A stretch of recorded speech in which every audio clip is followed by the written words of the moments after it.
What's going on, ladies and DeGents? Welcome back to the Distinguished DeGents Podcast.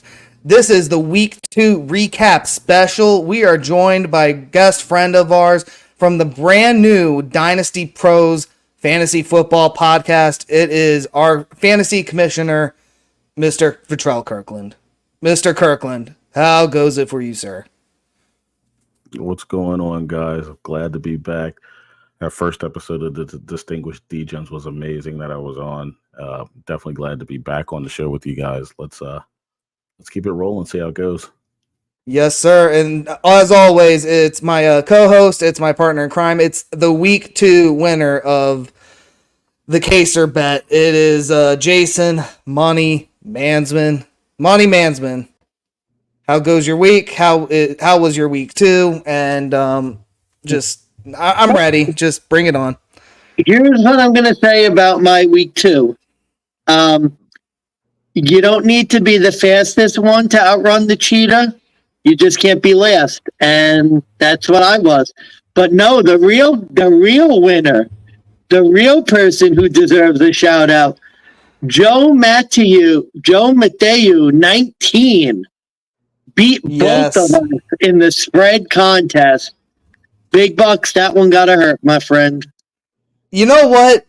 So Vatrelle, I'm ashamed you didn't join our pools contest that we throw out every week. I made a big bucks challenge this week, and here were the rules, and here's what I'm going to do as a counter. So if you were to beat Money Mansman and I in both the spread and money line picks, the winner would get a grand prize $50 free bet on my dime. So, Joe Mateo, congratulations. You did beat us on the spreads with a 5-12 record. I am embarrassed to say it was a shit show of a week betting-wise for big bucks. He, however, did not... 5-10. Give the guy some... 5-10. I apologize. You're right. 5-10. Yeah, 2 and 13 for big bucks here. Fucking embarrassing. So... Joe, you did beat us in the spreads. I'm going to be a good sport. I normally would have said, like, you had to play us in both. I probably would have said, like, maybe you'll only get the $25, but this week only, I'm going to be a good sport. Joe, hit us up on the DeGents Podcast X page. Go to x.com/DeGents Podcast. DM us directly. Send us a screenshot showing proof of your profile for DK. And then let us know what bet you want, and I will either make it work and send you money, or I'll make the bet on your behalf, and then we can work it out from there. But hit us up on our x.com profile, and the prize is yours, sir. And obviously, if he doesn't happen to listen to this, his loss. That'll be a shame. Gotta listen to the podcast, guys. You gotta check us out. And with that said, as embarrassing as last week was, grand announcement. I'm doubling up. We're gonna do it again, folks. Oh, Jesus. I really want to get the look after last week with how bad that was. I gotta prove myself here, so I can't just. Sometimes you gotta learn to take the loss, and sometimes you know what, I gotta put myself back up on the ropes, and you gotta keep swinging. So I'm doubling up for week 3. Beat us both again. You have to beat us both in the spread and money line picks. It cannot just be one or the other, guys. You have to play both. You have to beat us in both. And you have to be the number 1 winner to get the prize. Mahomes so we got a comment from Quinn Lenardi. Mahomes or Burrow for the rest of the season? Well, we got to leave this to our 10 and 10, our fantasy guru. What do you got, fantasy guru? What are we looking for? Mahomes? So we got Quinn Lenardi. You might not be able to see the comments. The question from our friend Quinn Lenardi.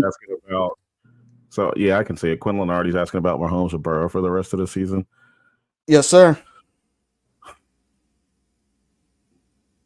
Is there a third option? I'll be honest with you. Is there a third option? It might be time to look at streaming another quarterback. Here's the thing: Mahomes, fantasy-wise, has not been a consistent quarterback. We saw it last year. He was an average quarterback, and he's with the loss of Hollywood Brown Xavier Worthy still has to come into the load. He just lost Pacheco. Don't get me wrong. He's got Steele and Perine back there. He's probably going to do a lot of checkdowns, a lot of screens. Kelsey is starting to show his age. I can't say go Mahomes. He's going to get you your points. He's going to get you the average points that any other quarterback is going to get you. Burrow, we all know how Joe Burrow is. He starts his first 4 games on ice, then he thaws out and he looks good. Honestly, I'm going to just say ride the better hand, because who knows, midway down the line, one of them will kick in and actually show that they're an NFL quarterback again. Right now, I can't give you a dead answer on that. If there's a third option, go find him. I will go Joe Burrow. Cincinnati's 0-2. They're going to be desperate. And looking at that team and their run game, like, it's going to be Burrow and nothing to carry that offense. So if I had to play season-wide, I'm going Burr. I'm going Joe Burr. Even though I don't like Cincy long-term. And real quick, this is a Mahomes first half, Burrow second half of the season play, if it's me. The thing with Mahomes is he, knock on wood, generally he's the healthier quarterback. He's going to start. He's going to at least throw it 30 times. The potential's there. It's just he's kind of on a slow start as well. The offensive line has not been as great for him this year compared to other seasons. And we're going to get into the game real quick later, but it's like the refs have to keep bailing him out. It's like been a game of inches with him. So you just never know when the week is going to come that's going to kill him. But as the other guys have said, Burrow later in the season, Joe Burr, pending injury. So if it's me, it's Mahomes. But really, it's only because you're going to get something. Yeah. I'd have to agree with Steve on that one. If you're in between those two, Mahomes is just, he's the more consistent one. While Burrow has gotten hotter at the end of the year, the T. Higgins thing, the Jamar Chase thing, Jamar Chase can just up and decide that, he doesn't want to risk it anymore. He took out that insurance policy, but we all know he's not happy where he's at. So I agree. Not at all. Thank you, Quinn, for the comment, and thanks for tuning into the show. No, absolutely. And check us out if you go to @DeGents Podcast. If you're into betting spreads and that sort of thing, we have a free to enter contest, and Big Bucks has put out the message that if you could beat us on the spreads and our later posted money line contest, he is willing to make a $50 bet on his own dime. So yes, sir. And if you're looking for fantasy advice, check out the DynaPros Fantasy Podcast. Yes, sir. Streaming on all your major services, Spotify, Apple, Google, you name it, it's there. You can find it. Stay up to date with all your latest injuries and who we believe should be the starters for the week. That's right. And speaking of the Dynapros Fantasy Podcast, this is the joint episode, first time ever on this show. So, Mr. Kirkland, we're going to give you the reins here. Go ahead and do your thing. Tell us, I don't know where you want to start. Do you want to start? We already kind of went over the Thursday night game with the Bills and the Dolphins. We kind of talked about it. We heard you talk about it as well on your show, so we can skip to the Sunday games too. But wherever you want to start, sir. Yeah. We want to start top performers of last week. We're gonna continue on with the one and done bust series. We're gonna review the top performers of last week at each position. See if these guys are somebody that's going to continue to carry. Last week we had Kyler Murray. We'll start there. 37 points average, 37 points in our league. We all know the story with Kyler Murray. It was a great week for him. Do we see a new leaf in Arizona? You guys tell me your input on that one. Mansman, I'll defer to you. Sneaky spot. Rams beset by injuries, a lot of injuries on the offensive line, and that game got away quick. Cardinals look to be a deadbolt over team. It's looking like the game against the Lions might be a deadbolt over game as well. Kyler normally very bad against the NFC West, so that's something to keep in mind for the future. That's a tough one. I think that was a bad spot for the Rams. We on the show discounted it and probably shouldn't have, but with their offensive line issues and some of their injuries that they had on defense, that was the perfect storm of a great spot that resulted in Kyler Murray and the Cardinals getting it done. So I don't know if I'm jumping on that train as of yet. The Kyler train, I would say, in a fantasy perspective, is definitely worth a hold. I think he's still. We forget he's still kind of a relatively young quarterback. I know he came in around the turn of 2019. but he's only a 5 or 6 year quarterback now at this point. He just got a new dangerous weapon in Marvin Harrison Jr., who literally popped off just in his second game. And this is a wide receiver who in the press conference afterwards, they told him how good he was, how much of a game he had. Comes out and just says, yeah, Kyler threw 4 interceptions. Those were all on me. That's a problem. I need to fix it. That's the kind of work ethic that kind of makes the Kyler hold really scary right now. So if it's me, I'm holding on to him.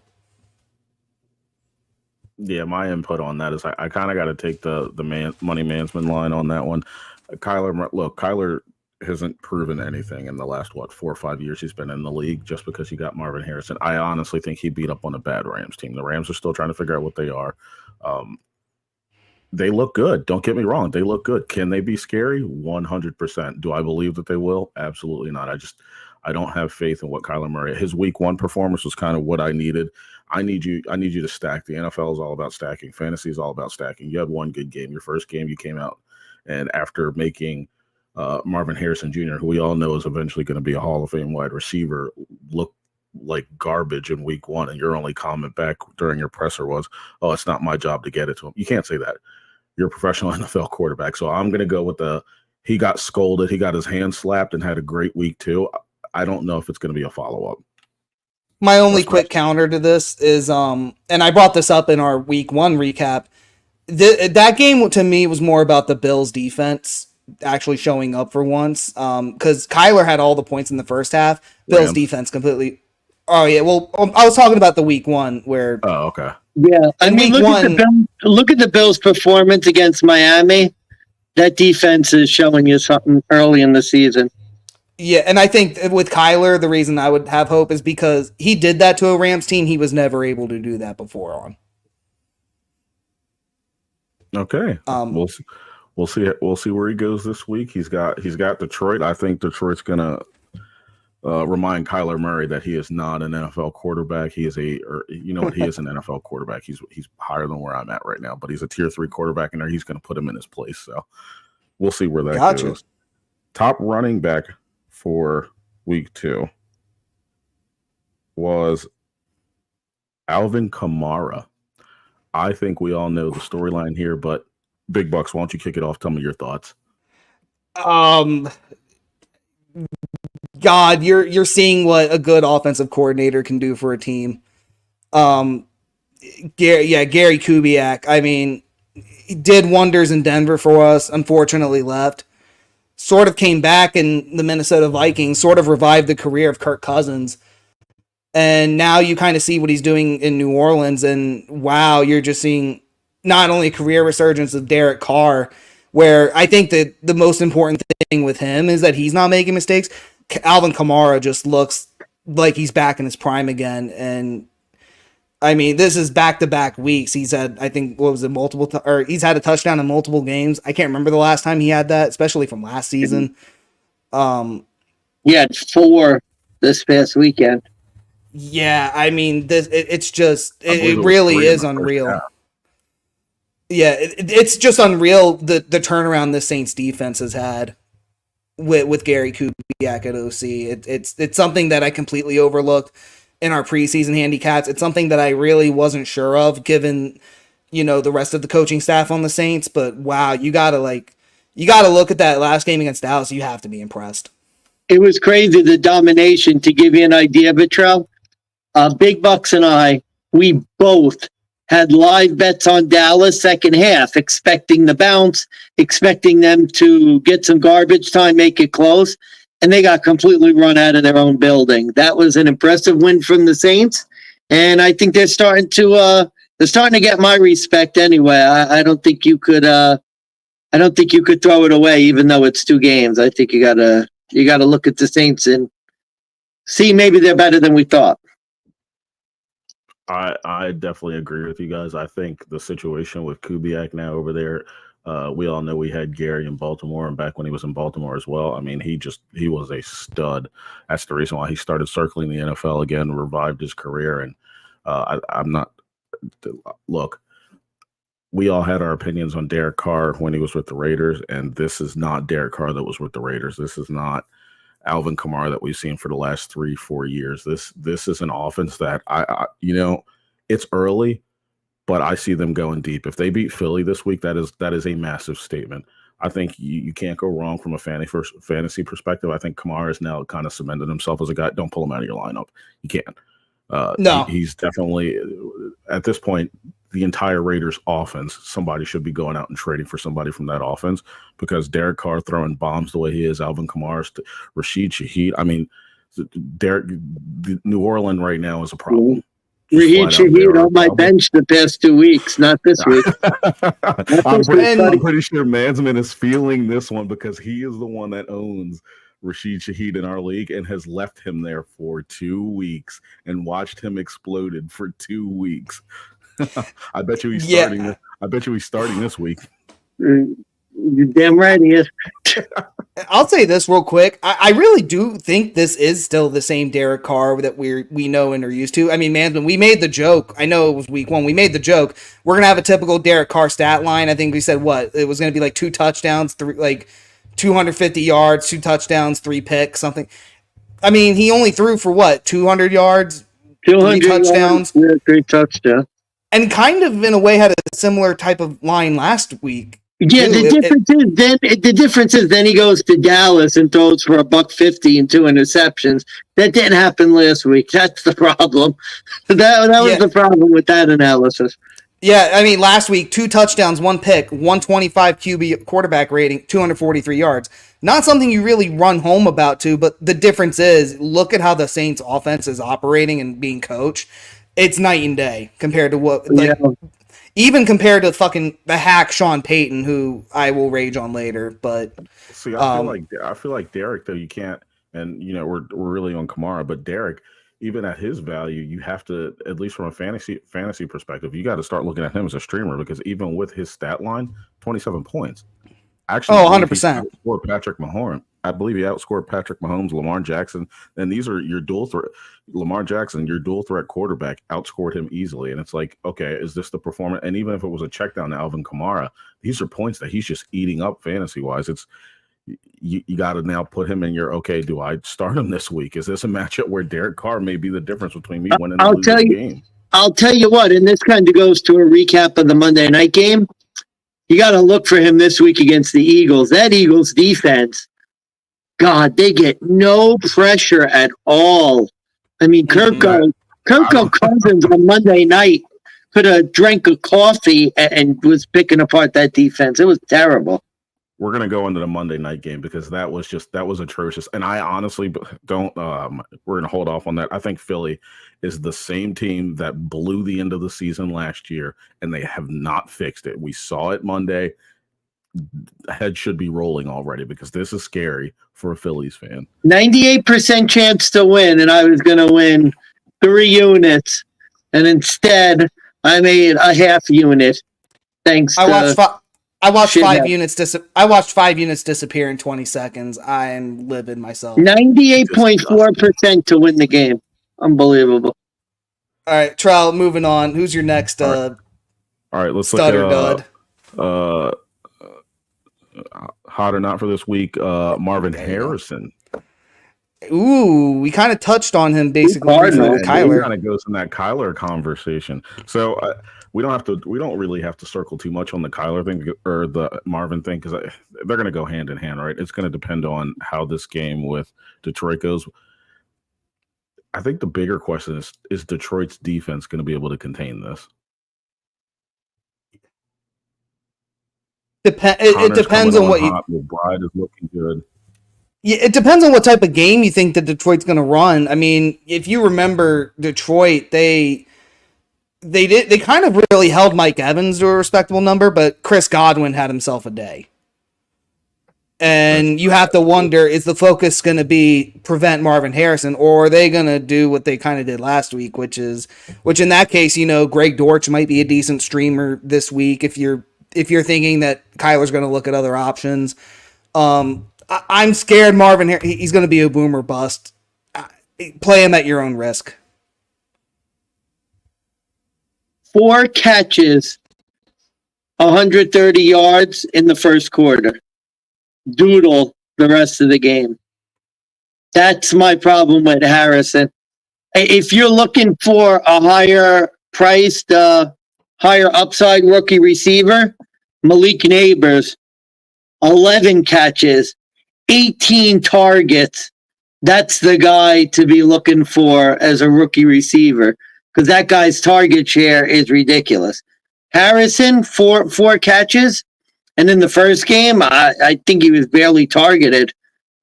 Not a good sign.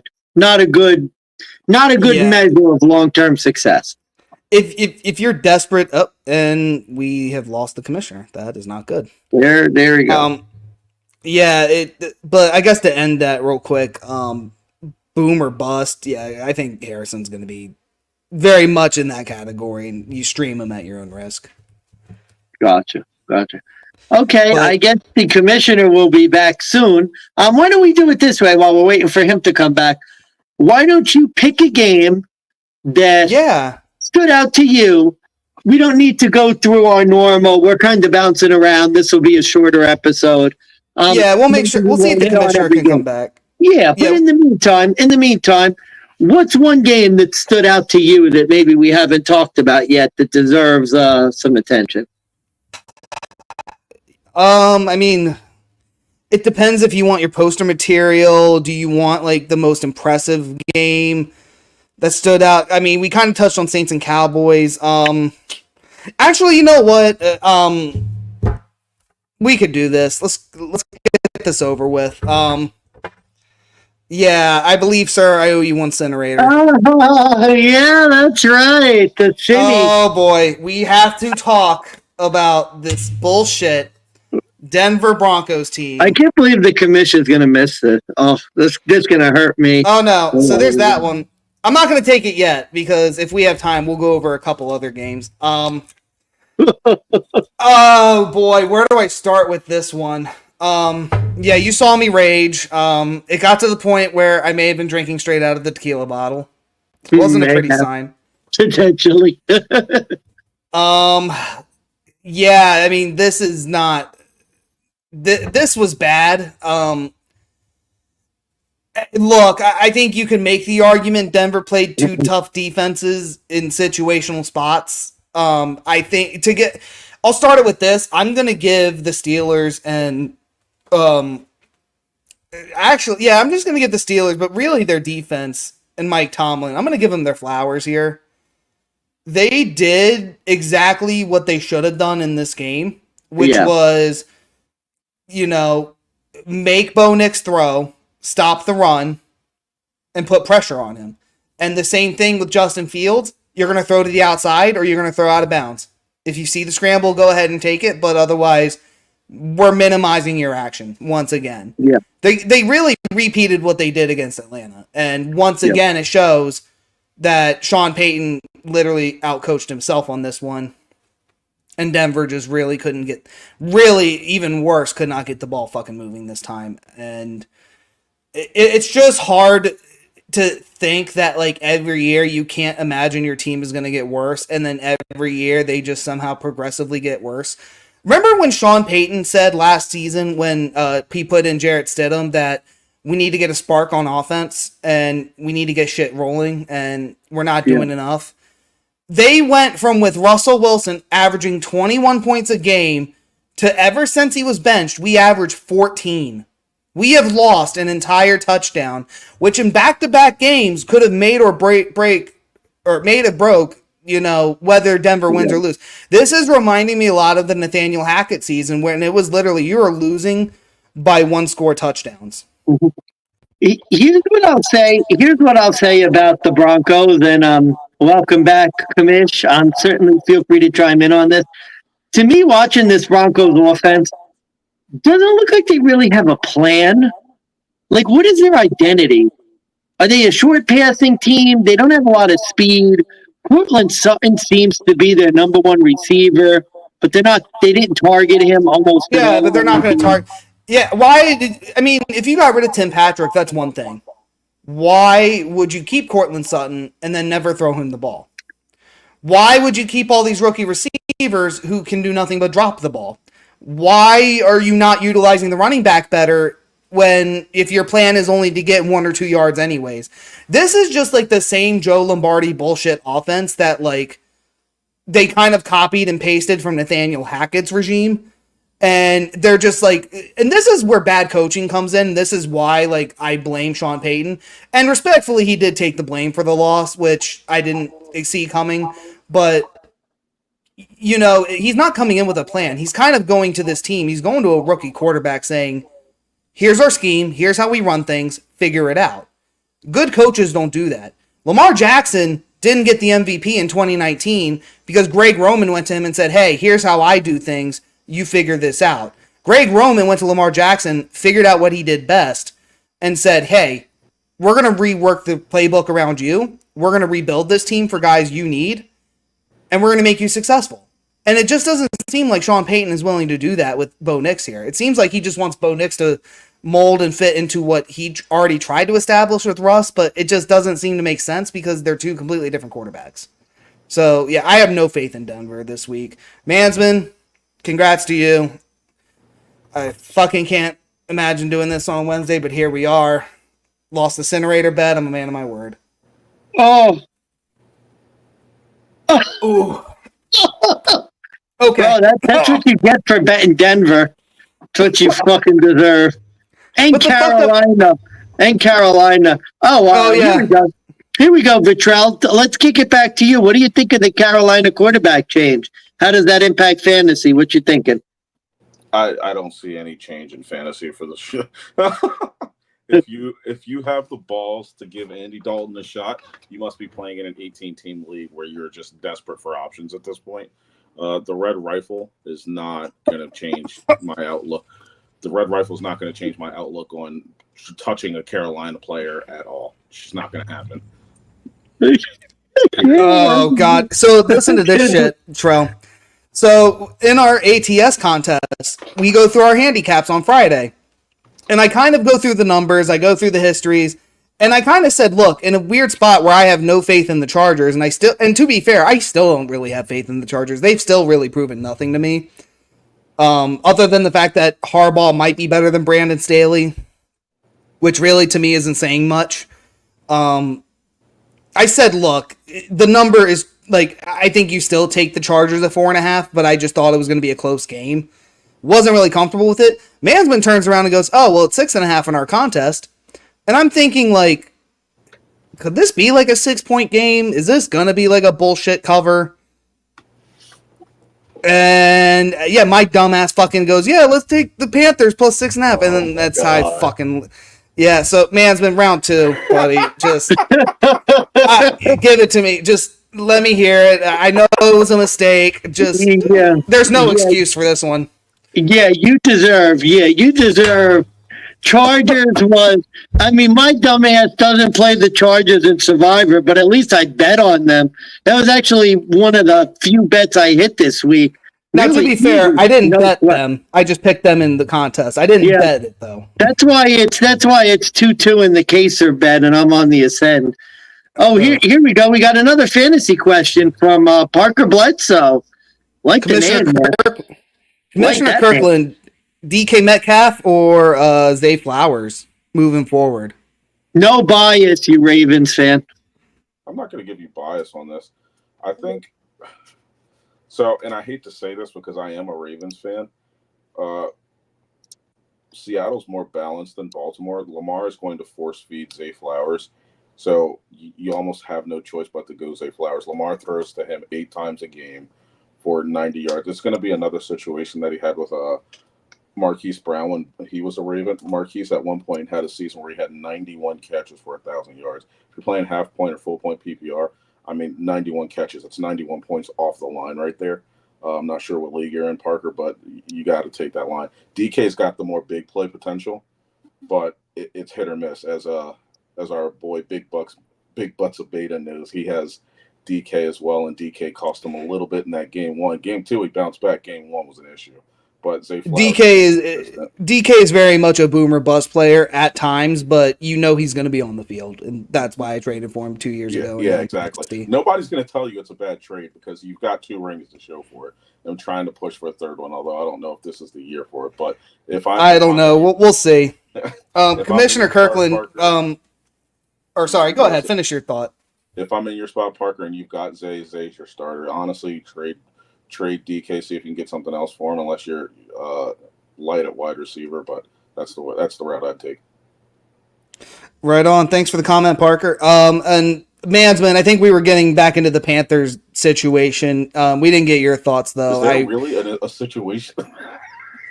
I mean, I'm telling you, man. I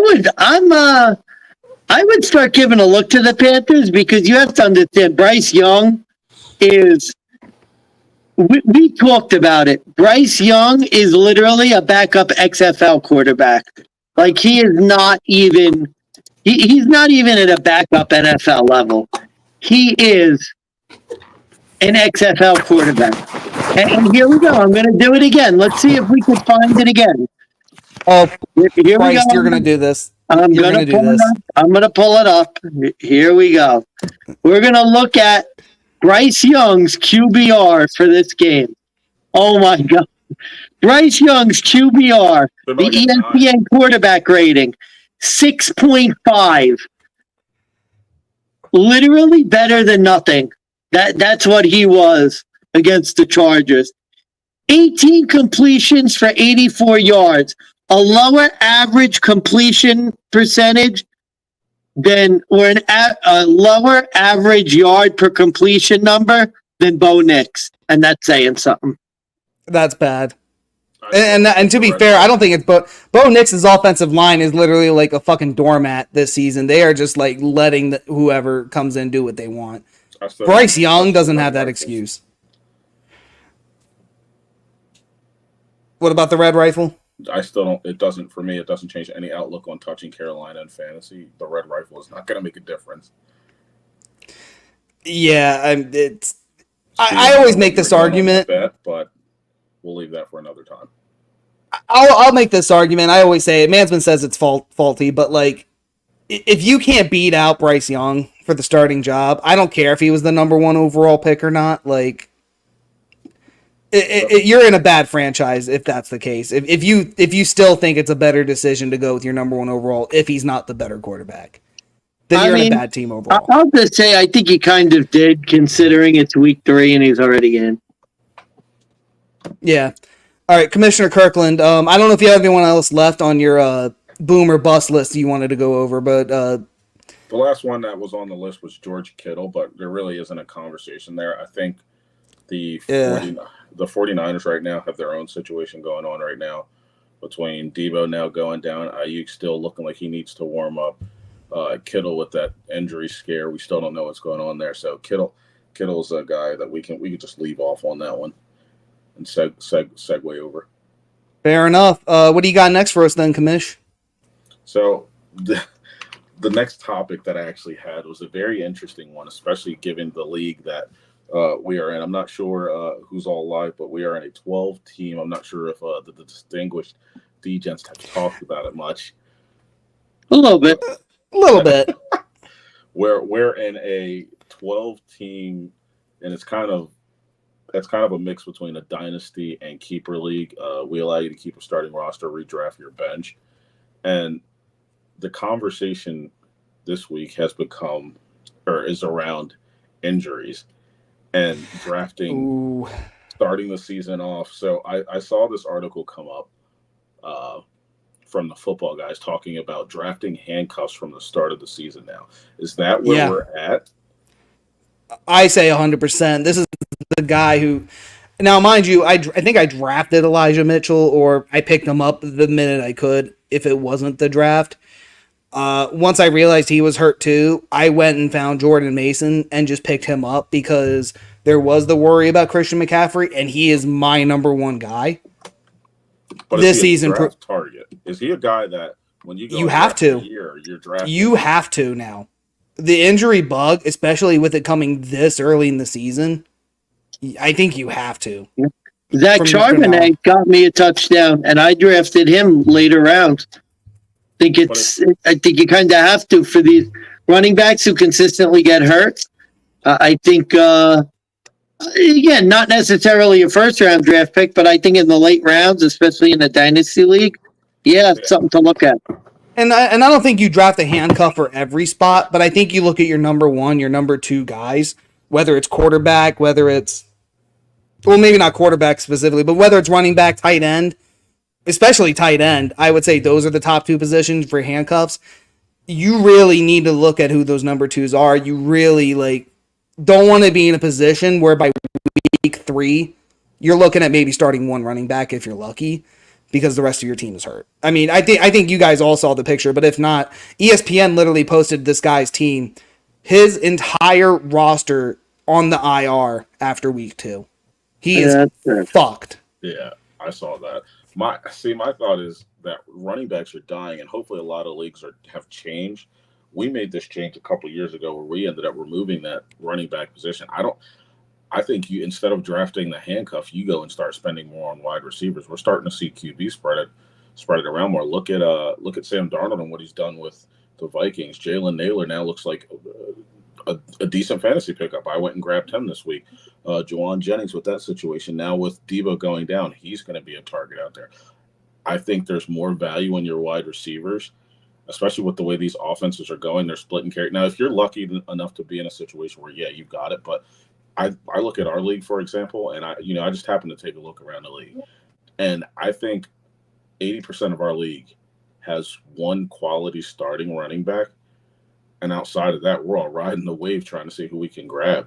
There's one team who got lucky and has all 4 or 5 running backs that are performing well in this league, but they're guys you never would have expected to come back on. J.K. Dobbins, for instance, that man's been, he's torn every bone, he's turned every muscle in his leg. All of a sudden, he's busting 130-yard games back to back. That just tells him he's going to tear something again. And Gus Edwards is looking like the ghost of Christmas past. So do you really honestly believe put that value in the backup position? So here's my thought. I like the Jordan Mason pickup because of that offense. But outside of that, I mean, and I talked about this on the Dynasty Pros podcast for week 1. The Seattle Seahawks were a perfect example. Without Kenneth Walker, Charbonnet still got his touchdown, but they were throwing a lot more. DK looked a lot more relevant. That offense was, and it could have been a game plan thing, but I honestly see them, until Walker's back on the field, I see them kind of leaning, 60-40 towards the pass now. I have 2 points that I'm going to very quickly bring up because I really want Money Management's thoughts on this. Number one, I think your points are valid if you're a half point or a full point PPR league. But if you're a standard league where catches don't count for anything, I think you could, and this goes into my second point, I think we're actually starting to see a resurgence at running back. I mean, Alvin Kamara being one, Joe Mixon was another one, week 1. I don't want to hear that name. Well, I know he got hurt, but I mean, fall off so far. But even with Jordan Mason as a handcuff, look at the rushing yards he got and look at the carries. I mean, and not to mention too, looking at quarterbacks just from 10 years ago to now, it's like 100 yards per game difference. So even with your argument that quarterbacks are going to change it when somebody gets hurt, I think while that's true, I don't know if the numbers or stats really support that argument, and that's kind of where I'm coming from, why I think handcuffs, especially at running back, are more important, because I think we're starting to see it. I mean, this is just from 2 weeks of football. It's very different from what we've been used to just in the last 5 years. Mansman, I don't know if you have the same thought. I don't know if you have a different opinion. Here's what I'm thinking, right? The boom guys win regular seasons. The handcuff guys win championships. Like, I could already tell you, I feel like I'm having a very Mansman's Mauler start to the year. 0-2, not looking very good. But I'm looking at my team, like, for the long haul as, like, the Christian McCaffreys and Justin Jeffersons of the world are getting injured. I feel like I have Ramondre Stevenson, James Cook, Charbonnet in the wings. All running backs, by the way, Vatrelle. All running backs. Those guys but that's the difference. Those guys are starters. So Cooks is a starter. Ramondre is a starter. Are you telling me right now, and this is what I want to know, if you're in that spot at the beginning of the year, are you drafting Ramondre's handcuffed as well? Or if he's your number one guy, That's my He has point. a history of getting hurt. I don't see a lot of history of Stevenson getting hurt. Like McCaffrey's good for an injury every year. Well, no, I don't even think that. Walker Like, is due for an injury every year. well, you have to remember, there's only so many bench slots. Let's be Yeah. real. Are you benching? That's Are my you point. buying a handicap? Are you buying a handcuff for Ramondre Stevenson? Probably not. But if you have a Christian McCaffrey, a Justin Jefferson, a George Kittle, even the prime example, T.J. Hawkinson. If you look at the backup tight end for Minnesota, I know he hasn't really done much this year, but I think you make the argument that, like, if you're going to draft Hawkinson, you better plan on drafting his backup too, especially if you're going to draft a guy that's injured in the offseason. Like Nick Chubb is another prime example. Knowing he's injured, knowing he's going on IR, draft Jerome Ford. Like, you might as well plan on getting him too. That's where I'm going with this. I'm not saying for every pocket. Otherwise, if you don't, what's going to end up happening, and it happened to me last year, got off to a great start, behind on the waiver order, got off to a great start, and then I had a lot of guys on good teams where their teams started to go downhill, and I caught a couple injuries, and I had no bench because what happens inevitably is, you know, your fantasy darlings week 1, week 2, they get slopped up by the garbage teams. And then by the time it's the end of the year, I went from literally the best team in the league last year, putting up 180 spots, to where I scored 50 points in the playoffs because my entire team ate shit. So it's kind of almost like a double-edged sword, because you go and it's like, and I know you, Mr. Commish, like, you got off to a good start. You literally slapped my ass for the first time in 10 years, so congratulations. But, like, even a team like Nick, like, I'm looking and it's like, bro, he loses Jefferson. He loses a couple guys. 2 is hurt now. So Tyreek Hill is basically, a nothing now. He's going to be in a lot of trouble if things continue to go the way they are. He's going to go from, early season favorite to having to trade away his entire future to make the playoff. Okay, I can see it from that end. I see it from both sides, right? I agree with drafting the handcuffs on the side of if you've got a guy who's up in age, but unless they're in a dual back system like the Montgomery Gibbs situation, I can't see drafting Justice Hill, which I keep seeing pop up on waiver wire in our league. No one's touching him. Why? Because they know the situation right there. That while Justice Hill is on the field, it's just that you're not getting enough points from him. And I think that's what the fear behind. But I think you have to also look at your team in general. Is Derrick Henry your only running back? If he's your only running back, you maybe stash Justice Hill, and it's a stash. That's the definition. You keep him on the bench. You don't play him, but you keep him just in case. It's like insurance. You hope to never have to use it, but if you do, he's there. And I thought you meant with insurance. If you do need it, they don't pay you anything, but. Well, I mean, that's only for certain aspects, but my argument stands. It's like, and again, if you have to do a stash for your entire roster, you need to relook at your roster and make some other decisions, because if you have people that you're thinking about handcuffs all the time, it's not a good lineup. You need to, especially in the Dynasty format, you really need to reconsider who you have on that team, and you really need to start making some moves. See, and I think that's where my thought process goes, right? Is if you can grab a handcuff and you don't have an issue with it, you'll be fine. Grab him. But especially in a league like ours and the injuries we just saw, there's a good chance you're trashing that handcuff. That's why I'm like, does drafting him make sense? Charbonnet just happened to work out perfectly. Mansman, you called it. Walker has a great week 1. Has an oblique issue, and then Charbonnet comes through. But if that's a week 8 thing, and Mansman, you're sitting 0-2 right now, and you got to make a call. I need to go out and get another player. Am I trashing Charbonnet? What are you doing in that situation? I mean, again, you can't stash him forever, and it gets to the point where, it depends on where I'm at in the season. You know what I mean? Like, my strategy is, I'm kind of thinking of it like the NFL. First 4 weeks are sort of the preseason. I need to go 1-3 in the first 4 weeks. If I'm 0-4, I'm pretty much done. I need to win one of my first 4. And then my hope is come the middle of the season, I've gotten enough people who are the sort of fantasy sleepers for this year. Some of the other guys get hurt. And now if I have a consistent team, I can start building up. Like I actually, my team is starting to get a little bit more diversity. Like I got Josh Allen at quarterback, James Cook running back. Okay, that's fine.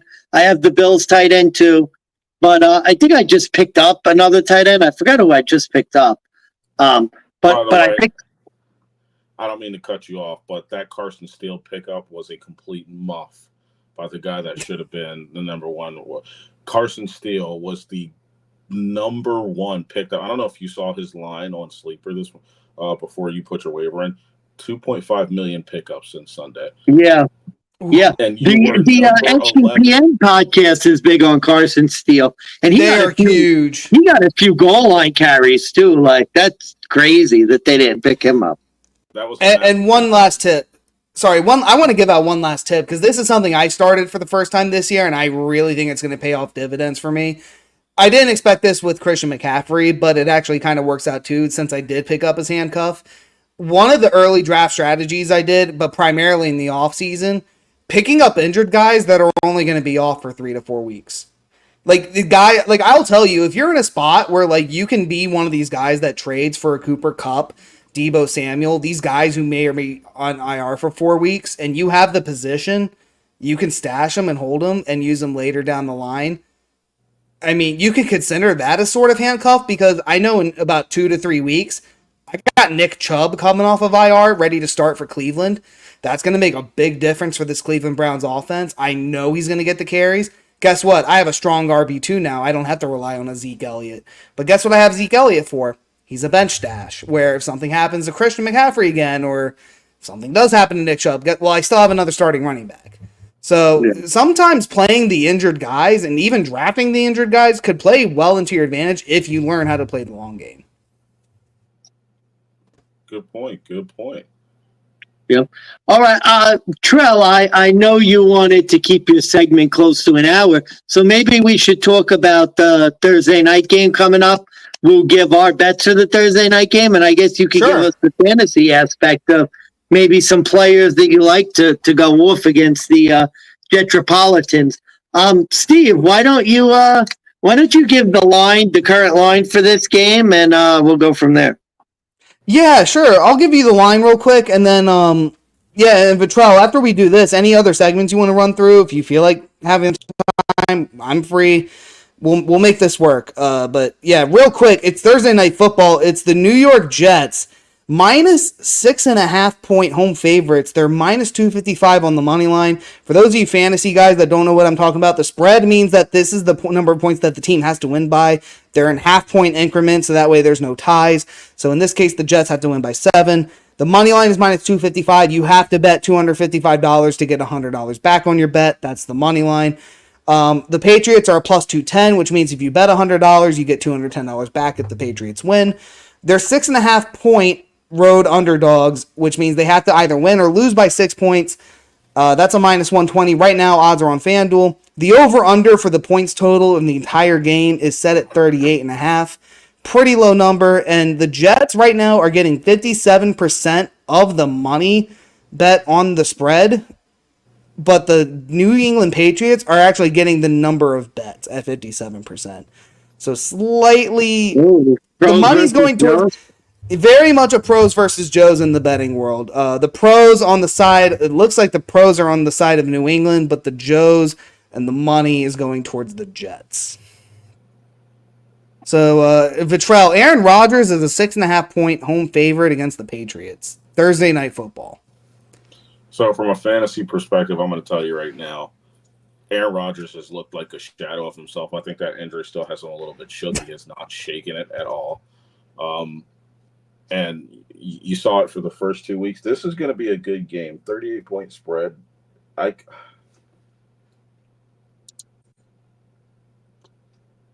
From a fantasy side, if you could get away with, I mean, you have to start Garrett Wilson. By the way, and I need to backtrack to this. Alan Lazard, really, Mansman? that one performance, you thought he was worth picking up for that? Well, to be fair, I thought Aaron Rodgers was going to force feed him. Like that wasn't a smart decision. I picked the wrong team to like play him against because I thought that was going to be an under game, and I played him in an under game, which was kind of stupid. No, I got you. We'll give you a pass this time around because you also wear 2 champions. Long game, Jason. Long game. Both these guys wear 2 rings, and I unfortunately do not bear one in my own league. So, but on the Patriots Jets thing, here's the thing: New England's defense for the last 2 weeks has looked serviceable. They've looked a lot better than a lot of the defenses we've seen around the NFL. Aaron Rodgers is going to be the question here. You have to start Garrett Wilson just because of the amount of targets he's getting in the game. You have to start your Breece Halls. Do not pick up that running back just because he had a great game last week. That was just a scheming thing. He is not a guy that I'm touching this week.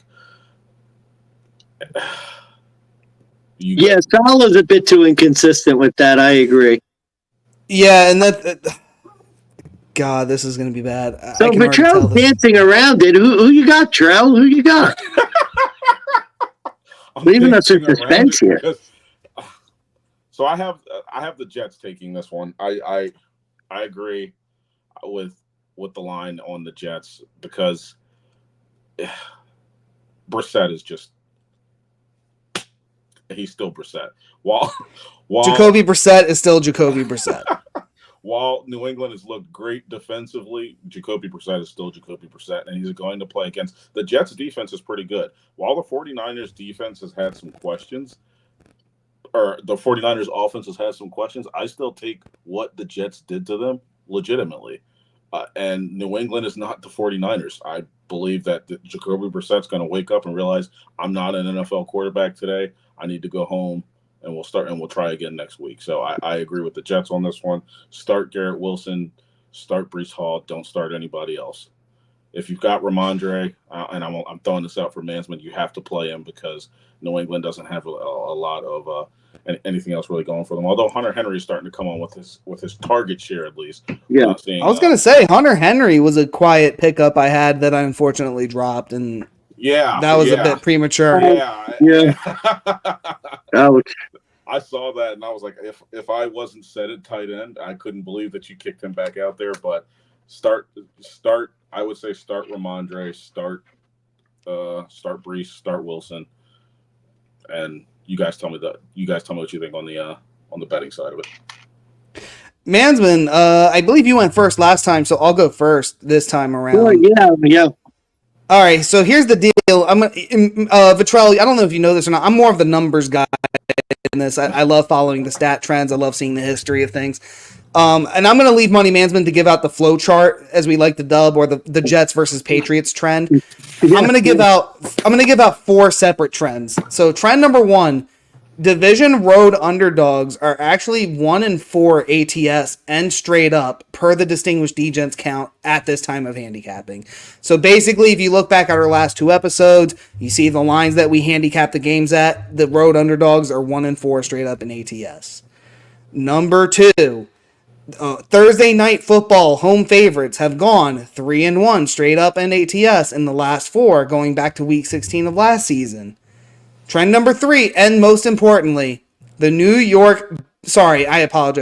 Jersey Jetropolitans have lost 6 straight on Thursday night football going all the way back to 2018. Now, I know Aaron Rodgers at quarterback is supposed to make all of the difference, and he's actually lost his last 2 Thursday night football matches at home when he was with Green Bay. You can't use that line. But speaking of when he was with Green Bay, he was only 2-2 against the Patriots. The last time in 2022, he failed to cover as a favorite against Bailey fucking Zappi. Trend number 4, which is why I hate to say it, and why I'm actually going to take the Jets to win on this one, Jacoby Brissett. This guy is 0-6 as a starter against the AFC East in his career. Jacoby Brissett is in a very bad spot. I hate to say it. He looked very serviceable in the last 2 weeks. He did his job as the veteran starting quarterback, but he hasn't really been lights out. He hasn't been outstanding. He's gone up against, let's be honest, the Bengals at the coldest part of their season and a Seattle Seahawks team who I think is still very suspect. There's just too much for me to ignore to not take the Jets on the money line. I do believe, though, the Patriots will cover the 6.5 point line because Jacoby Brissett has managed to keep a lot of these games close. Aaron Rodgers, on the other hand, is very lucky to have gotten a 7-point win last week against the Titans. Really what happened there was fucking Will Levis literally turned the tide of the game in the wrong direction. And it took a last-second drive by Rodgers to get a 1-touchdown lead. So I don't really think that the bet is to be on the Jets' money line. I would rather play the Patriots plus 6.5 at the value. Okay. So here's a strategy for you, Vatrelle. Watch this. Ready?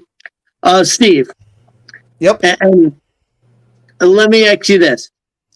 Jets lose that game to Tennessee last week. Yep. I love this game. Will Levis doesn't fumble the ball away like a stupid fuck. Right. The Titans don't get their second pump blocked in 2 weeks. What's the line for this game, do you think? Probably, oh God, okay. I am personally setting the line 4.5. If it's the books, I'm going to argue it's only a point less at 5.5. I think your number is a lot closer to what the line would be. 6.5, way too much. I've been thinking about it. I'm coming out firing. Dog of the week, New England Patriots. Oh my Lord! Here we go. Here we go. 15-1 in their last 16 games against the Jets, including 8 straight in New York. They have won outright. You mentioned it as well. The Jets, 6 straight failed covers in Thursday night football games. Now, you might be saying, why is that? Coach Saleh is not a good coach. No, you know what? You know what really hurts a bad coach? Having even less time to prepare. The Jets' travel schedule has been brutal. They're playing a team that they don't do well against, and they're facing the ranked second rushing attack in the league, averaging, as we sit here today,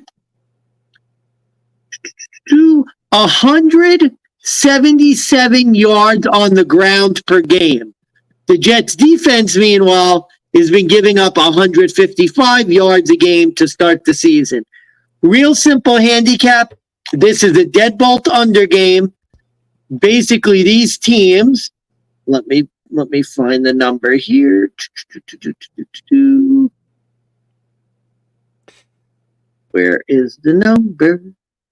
I'll go ahead. 10 of the last 11 games for the Jets against AFC opponents have been under. So even though it's 38.5, this is an under game. There's going to be a lot of running. Remember, Aaron Rodgers got hurt on this turf last year, so he may be a little jumpy. This is a deadbolt under game. To get this with 6 in the hook, easy dog of the week. I'm going to be looking at a lot more dogs this week. New England Patriots, I think they are live 6.5, and I already have bets. Here are some of the bets I made in my parlay. Under, Patriots 6.5, Ramondre Stevenson over rushing yards. I think he's going to have a ton of carries. Jacoby Brissett under passing yards, because I think they're just going to run this. They're going to run the air out of the football and not take any chances against this Jets defense. So, game script favors the Patriots. History favors the Patriots. Let's see. I think Jacoby under 177.5 passing yards. He's not going to throw. He's not throwing. He's averaging 120 passing yards a game. Ramondre, over 65 rushing yards. That to me is you might as well be handing me money from a bank because I think that's an easy win. Jesus, this man, listen, when money management's confident, pay the fuck attention, folks. Because it could either be another Cinerator week for him or he's going to make you some serious motherfucking money. So I can attest from that with personal experience. Commissioner Kirkland, we are at the hour mark. Let's get your final thoughts on this. And then I think we're going to do a bonus segment for our distinguished DeGents folks where we're going to do a rapid fire through the rest of the games. If you want to stick around, feel free. If you need to head off, we understand. So let's get your final thoughts on Thursday Night Football. So I like Money Management's line here, but I think he's forgetting that there are some changes to that. That 15-1 was mostly Tom Brady's era. Aaron Rodgers was not a Jet. 2, we know that Salah's going to realize he's been destroyed by the run, and he's going to commit heavy to that. We'll see. New England, I see them sticking to their game plan, trying to force feed this one. I don't believe it's going to work their way, and I believe they're going to force Jacoby to have to make some plays, and this is where he's going to blow that game. Oh boy, I'm going to destroy him here. I'm going to destroy him. Jordan Mason, 100 yards, 20 attempts. Tony Pollard, what did he get last week? 17 attempts, 62 yards, 5 catches. Spears had some rushing yards too, though. Tajay Spears. Their rush defense isn't that good. I mean, to give you an idea, Vatrelle, where it stands now, let me find it. I gave the number. Yeah, 155 yards a game, 24th in the NFL. Not what you want. Don't get me wrong. Oh, and by the way, Jermaine Johnson out for the year. Probably their best defensive end out for the year. IR. Yeah, so, okay. All right, then that might... Okay. But anyways, final thoughts. Sorry, Vatrelle. Final thoughts. Let's get it. Final thoughts is Thursday's going to be a game. Honestly, it's one of those games that we were getting back on when Amazon Prime first announced their Thursday night games, where we just got a shit show of games that were just awful to watch. You're going to see another one of these type of performance. Aaron Rodgers isn't going to put. You're going to see him forcing a lot of targets, but I do agree it's going to be a run heavy game. So. Start Breece Hall, start Ramondre. They're going to be the ones that get force-fed in this game. For the owners of Garrett Wilson, we're going to see him get his usual 9 attempts. Hopefully it's a lot more than the 40 to 60 yards he's gotten over the last 2 weeks. But I agree with management on the fact that Robert Saleh is just not a great coach for this offense. So final thoughts. That's where my final thoughts sit on that Thursday night game. I will have my podcast DynaPros dropping their weekend call for start and sit for the Sunday games. So if you guys are going to do a rapid fire, beautiful. Yeah, if you guys are doing a rapid fire tonight, I'd love to have you guys back on tomorrow. I had some technical difficulties earlier, but we'll do a Go ahead. I apologize. Well, I was gonna say we're gonna do a rapid fire of our recap because we spent the hour with you, so we were just gonna give our quick thoughts for each game with each team on the betting side too, because we've gone through a lot. But whenever you want us, if you want us on our show, maybe we'll just dial in because I know you do an audio only segment, and we appreciate having you on video here for the Distinguished DeGents episode. So maybe next time we'll hop into your episode and we'll go from there. Yeah, DynaPros will be releasing its weekend call for the start and sit for the Sunday game. So I would love to have you gentlemen on. As I said, between the 3 people in this room, 4 rings, and I don't bear any of them. But I'd love to have you guys back on, call the games, and let's see how it goes. I'm off to a 2-0 start, as management said. This will probably be one of those years again where it's going to come down to the wire.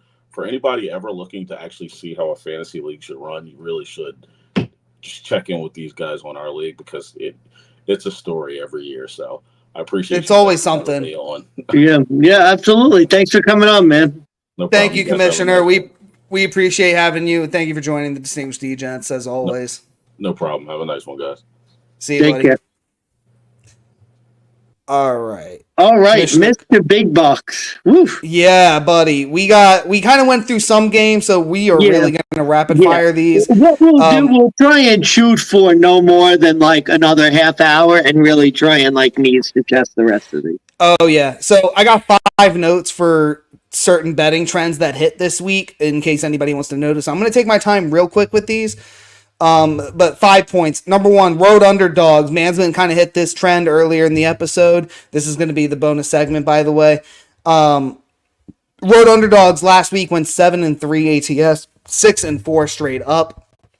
Teams who were in primetime games last week went 2-6 ATS week 2.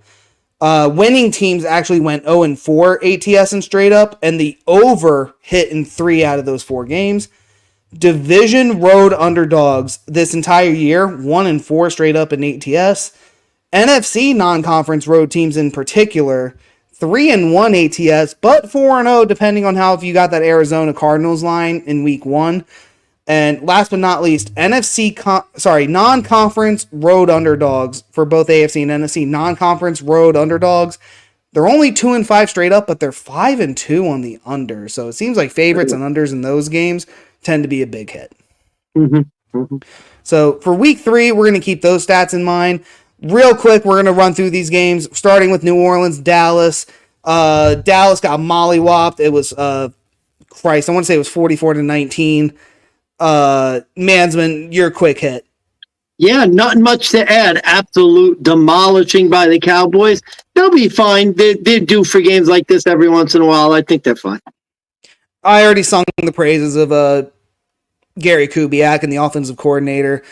The Saints offense is a new threat that we were all unprepared for. I think we're going to look more into that for week 3. Next up is the Tampa Bay Bucks. They won 20-16 in Detroit as the other road underdog. They covered a 7.5 point road dogs. This was my under of the week. The only one of my 5 best bets that hit under 51.5. My concern is Detroit. This offense has not been sinking besides Jared Goff and Jameson Williams. Slow start to the season. I think they bounce back, but remains to be seen. Yeah, my a little longer takeaway for this one, Amon-Ra St. Brown, he came back with a vengeance, 11 catches, but he's a little gimpy. His injury status is something to be looking out for. And weird play calling at the end of the game, didn't attempt one pass in the end zone, despite the fact that they were running out of time and needed a touchdown to win.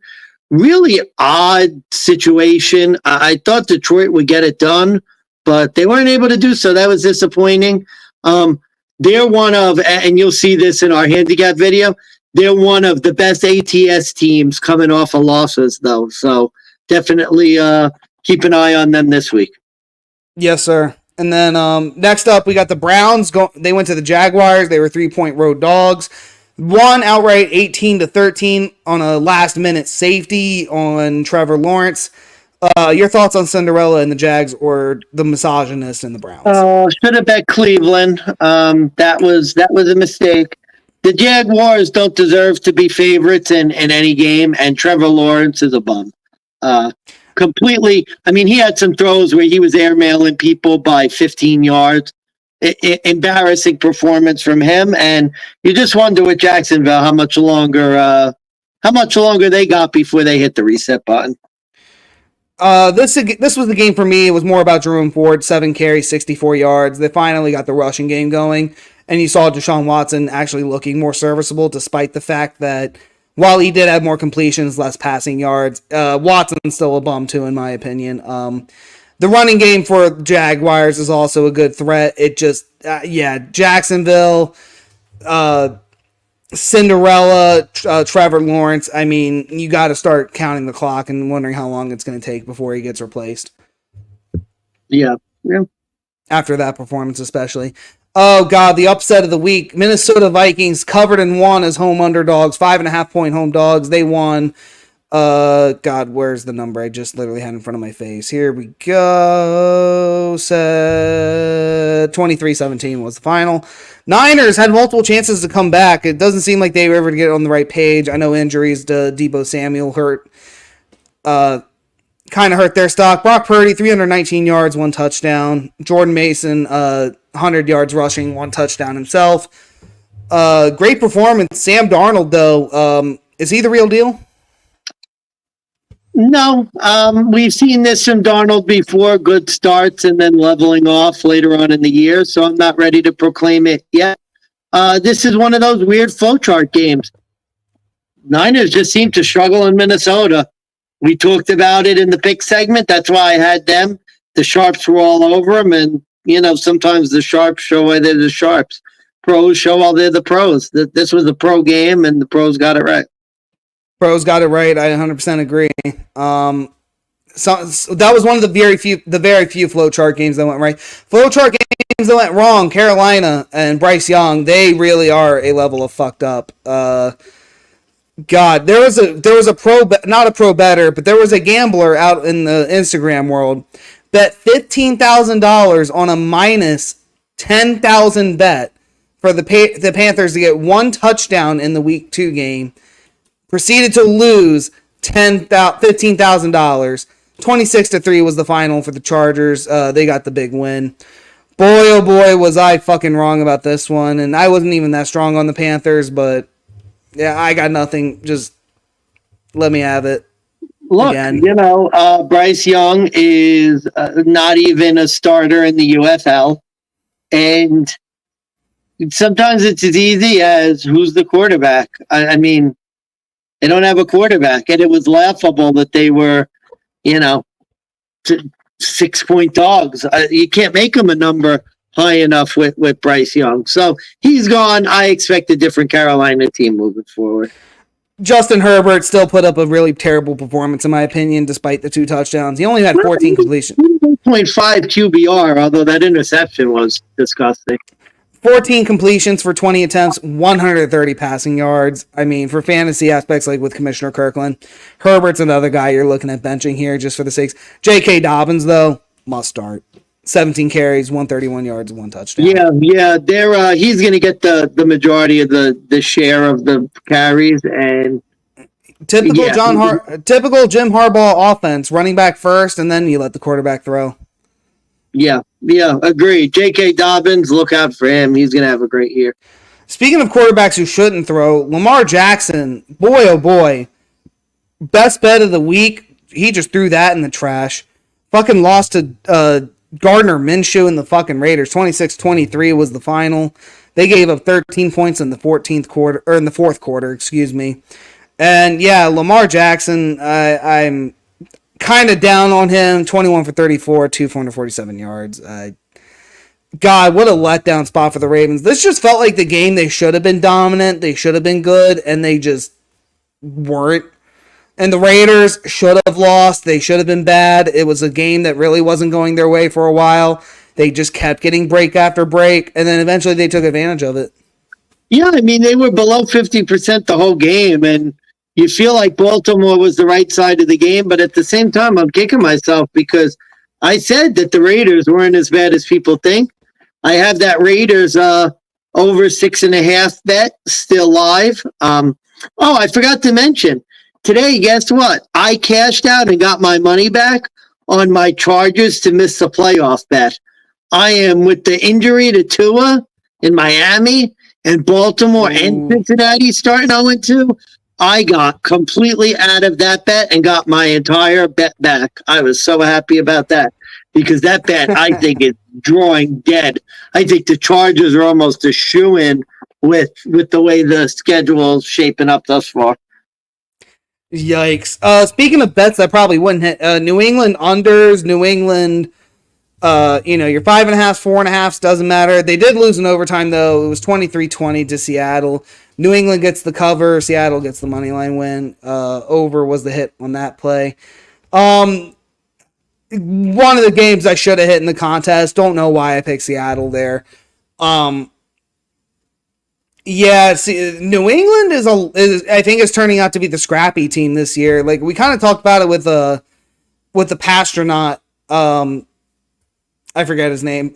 Dobbs. Mm-hmm. But like there was the scrappy team that like they were gonna play close. They were gonna be better than people thought. they may not win every game. And I feel like that's the New England Patriots this year.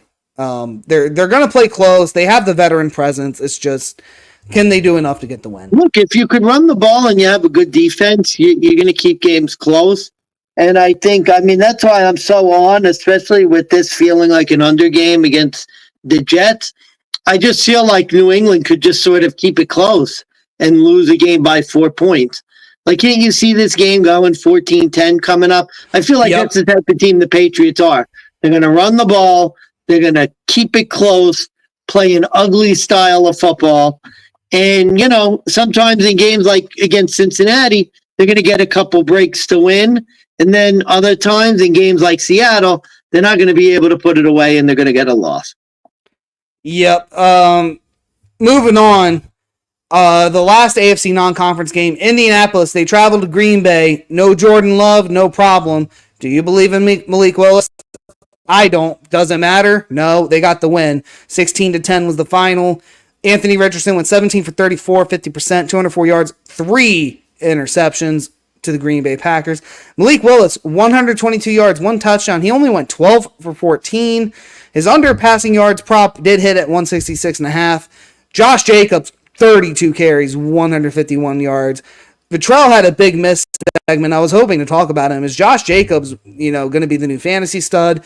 Is this going to be the leader of the Packers offense till Jordan Love gets back? Yeah, this is what I would expect from the Packers moving forward, although there's talk potentially, and I don't think it's going to happen. I think it's just smoke, that Jordan Love might be close to coming back. I don't think he's playing this week. But, yeah, my thing is I need to trust my preseason, instincts more. Because I overreacted. I thought Indianapolis was shit. I allowed myself to get befuddled by the injury to the Packers, and I should have remembered that Indianapolis is shit and should not be a road favorite in any game ever. So that was stupid. That should have been a bet on Green Bay. Indianapolis sucks. Anthony Richardson sucks. He can make deep throws, but he can't throw otherwise. He was terrible. Wrong side I was on. Green Bay dominated the game pretty much start to finish. Bad bet. It happens in this world, man. It just happens sometimes. That's really all there is to it. Happened to me a lot last week. Oh, I know. I'll run through those numbers at the end. Jets, Titans, Jets 24, Titans 17. We kind of ran through it. Will Levis fucked this game up. There's no other way to talk about it. The game was going in their way. He had everything going right. Jets couldn't do a goddamn thing. Literally fumbled the ball to the Jets. The Jets took it away. You gave Aaron Rodgers an opportunity. He took it. What else did you expect? Yeah, no. 100%. Another game where the Sharps will say it's a false final because Tennessee looked like they were in control of the game, and then they had that bad turnover. Really, too. Will Levis turns the ball over on back-to-back. But I don't think it's a false final. I think this is what Tennessee is. So get used to it. This is what they're going to do. This is who they're going to be. They're not good. Tennessee is not good. All those Sharps who are on them over win totals, get ready to start ripping tickets. The Titans are only as good as Will Levis doesn't screw up. 2 games back-to-back, he's giving the game away. I think he's one more game away from being benched permanently. I really do. You could make the case. And not because I don't think Will Levis is talented or that he can't lead the team. It's just he's making... They're very costly. It's not that they're just mistakes. They are costly points given away mistakes. I think discount Josh Allen. He's Josh Allen turnovers without the skills that Josh has. That's the difference. Discount Josh. All right, last 1 o'clock game. The Giants went to Washington. They were 1.5 point road dogs. They still ended up losing to the first time in forever to the Washington Commies, aka the Commanders. It was 20. Wait, where the hell did it go? There we go. 21-18. That's right. Despite the fact that the Commanders had no touchdowns, despite the fact that the Giants had 3 touchdowns, the New Jersey Giants are the first team in NFL history to score 3 touchdowns hold their opponents to no touchdowns, and still lose a game. Why, Money Mansman? I'll tell you why. Because they failed to replace Graham Gano, their kicker, who pulled a fucking oblique, I want to say it was, or he has an injury. That's all I can tell you. I'm trying to pull it up now. Graham Gano, fucking injured. Oh, so, yeah, hamstring. He pulled a hamstring. Motherfucker pulls a hammy days ago. You don't sign a backup in time. You had a guy on practice squad. You don't bring him up. You try to play the game, and then you don't have a kicker the whole game to kick extra points or field goals, and you lose. This is such a losing organization. This is a loser franchise. And I'm declaring it right now. Giants are auto fade until further notice. Yeah, I plan on, even though I'm looking for dogs all week, Cleveland, very good at home after a win as favorites. So I'm probably going to be back in Cleveland. Those picks are still in process. But, what I'll say is Punter was making 50-yard field goals at halftime in practice. They didn't want to do it. And, I mean, this Giants team still sucks. The defense got skewered. The offense couldn't convert a two-point conversion. Daniel Jones still sucks.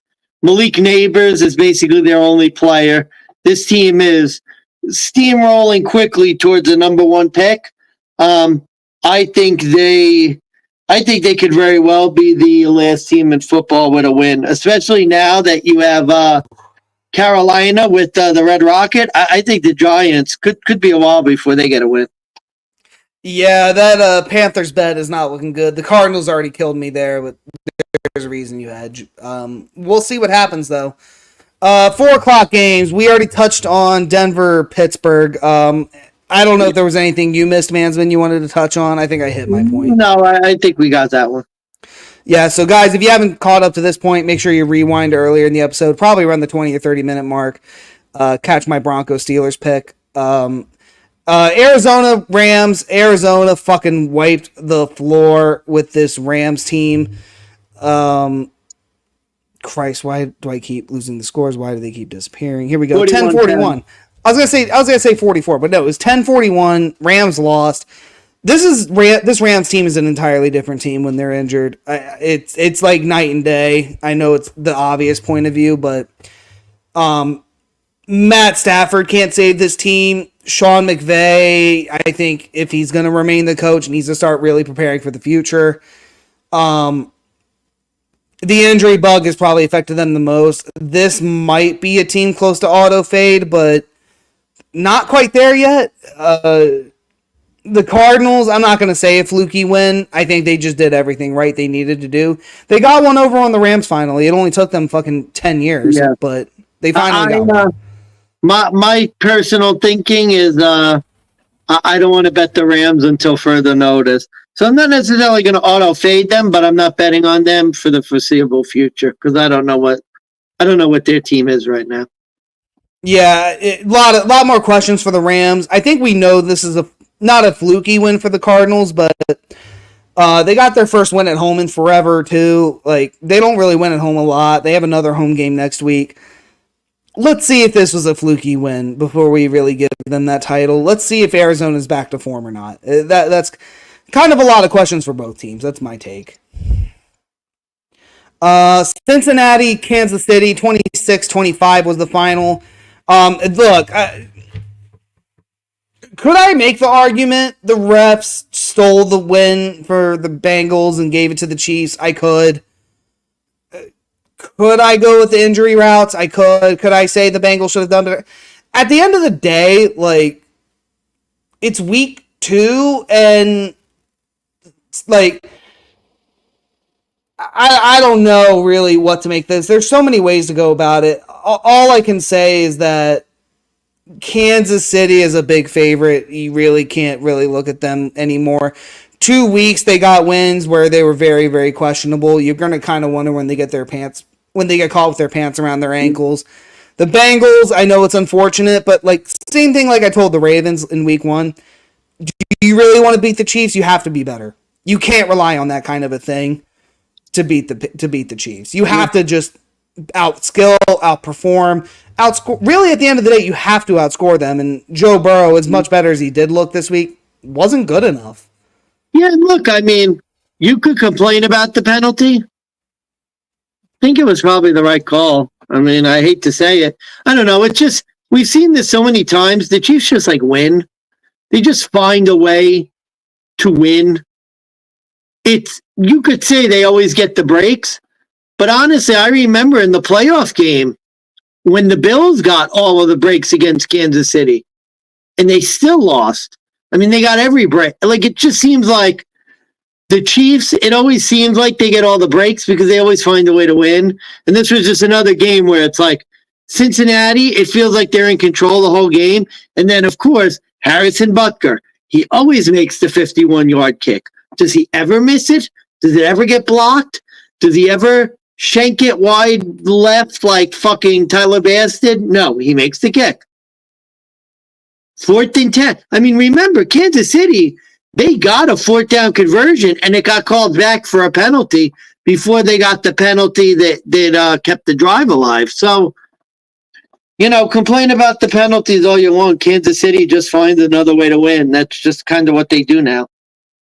Yeah, there's really not much else to take from it. Sunday Night Football, Chicago 13, Houston 19. Chicago does get the cover at 6.5.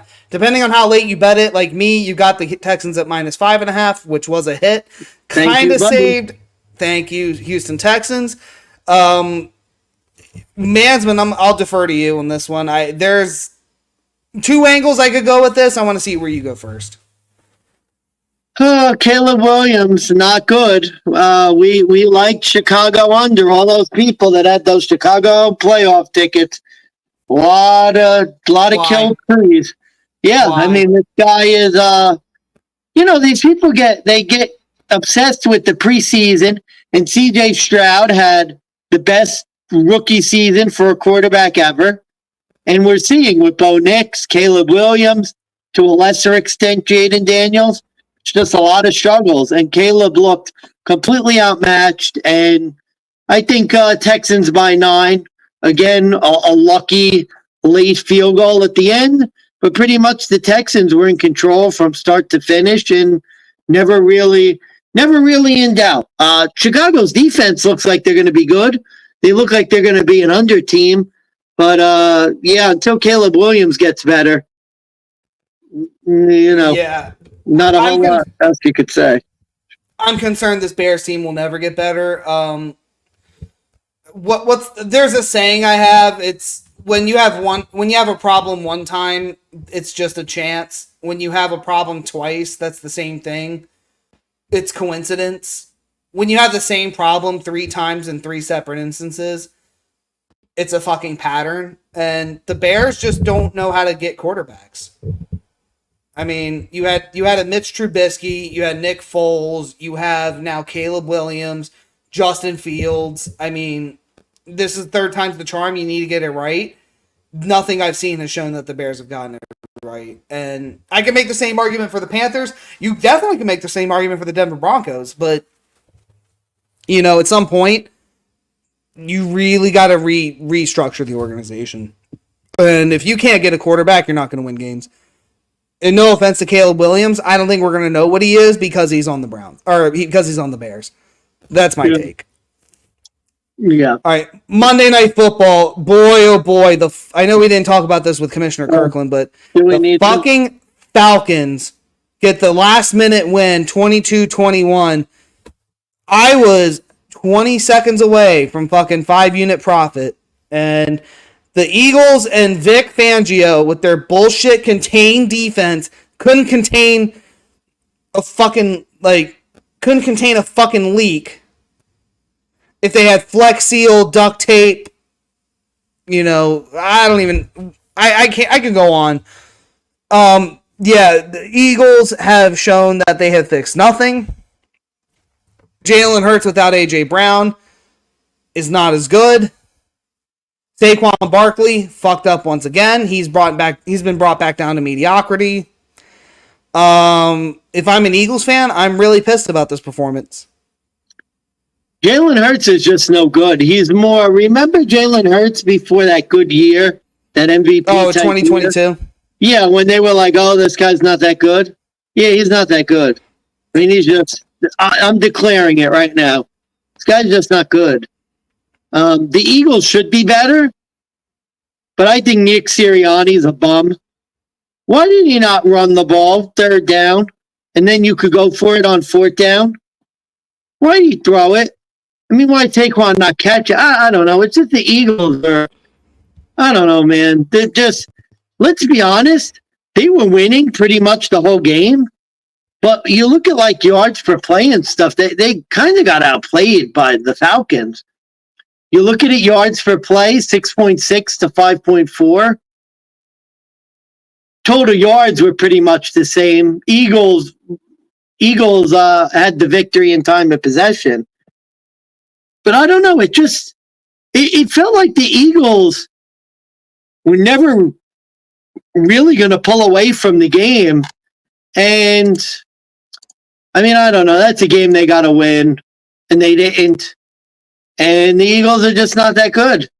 And I don't know, man. They play the Saints, and I don't know what to make of that game.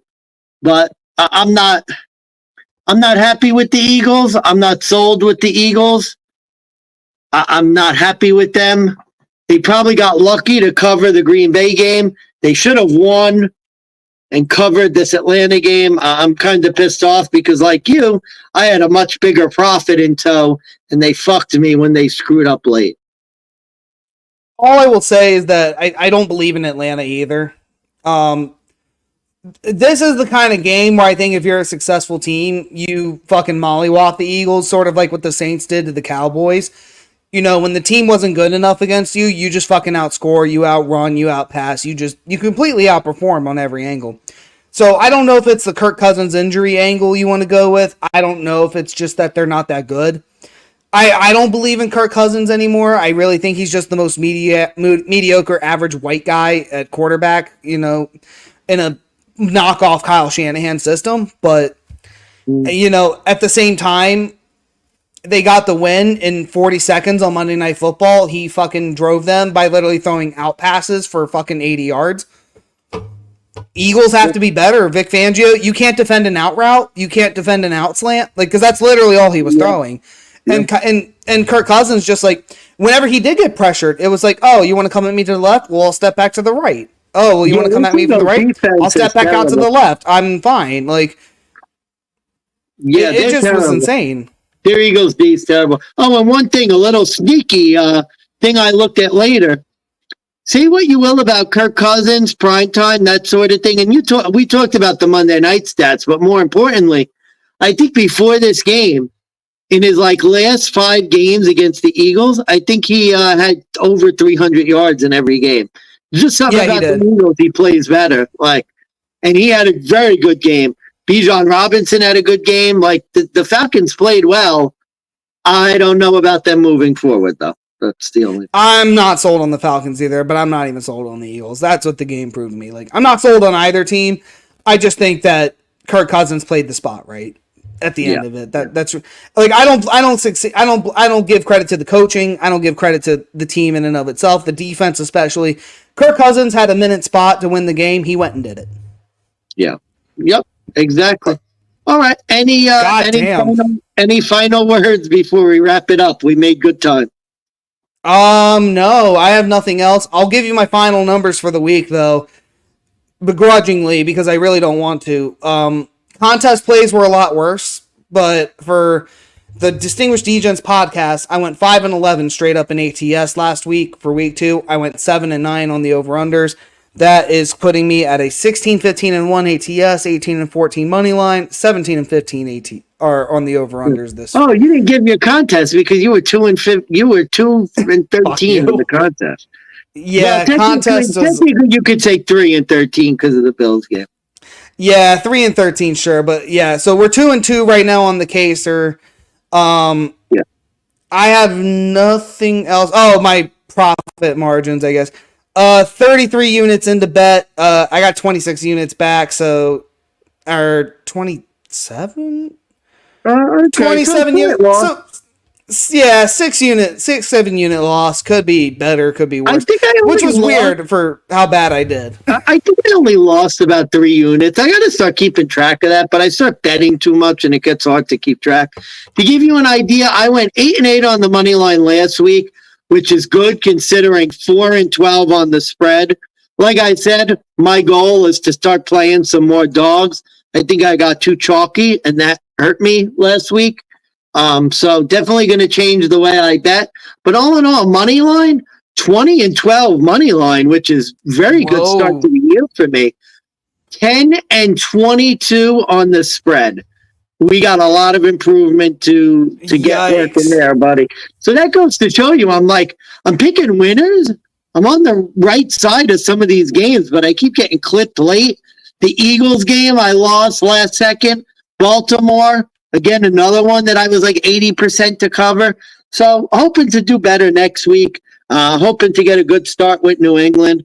I'll see you on Friday, buddy. We got another 15 games to go for there. Yeah, we do. We have a lot to get through. We have a lot to handicap. We want to thank Commissioner Kirkland one more time at the DynaPros Fantasy Podcast. Make sure you check him out wherever you stream your podcast. Once again, that's DynaPros Fantasy Football Podcast. That's by Vatrelle Kirkland.